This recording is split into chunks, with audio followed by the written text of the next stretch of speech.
Sa salita, banal; sa gawa, hangal.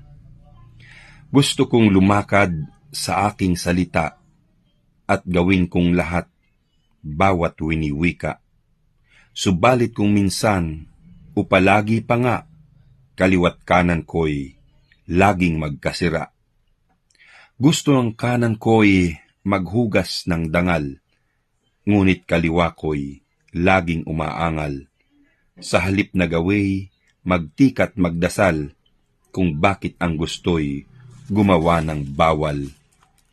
Gusto ng kanan ko'y nasok sa simbahan at dooy lumuhod sa harap ng altar.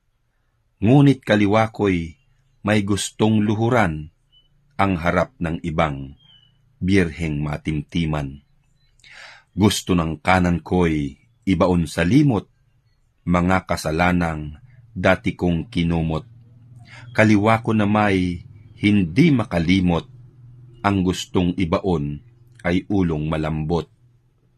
Gusto ng kanan ko ako'y maging santo, at sa isang kuweba ay mag-ermitanyo.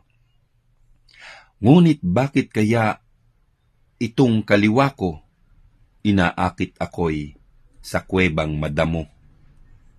Tiyan at bibig ko'y lagi ring may away, kapag pagkain na ang pag-uusapan. Gusto pa ng bibig, ayaw na ng tiyan, kaya't kung minsan ay nagkakasakitan. Isip at puso ko'y di rin magkasundo. Gusto ng isip kong turuan ang puso, subalit ang gusto ng puso'y maglaro ng apoy sa palad ng ibang kasuyo. Budhikot katawan, mayroon ding alitan, hanap ng budhiko ay kadalisayan, subalit ang hanap ng aking katawan ay sarap na dulot nitong sanlibutan.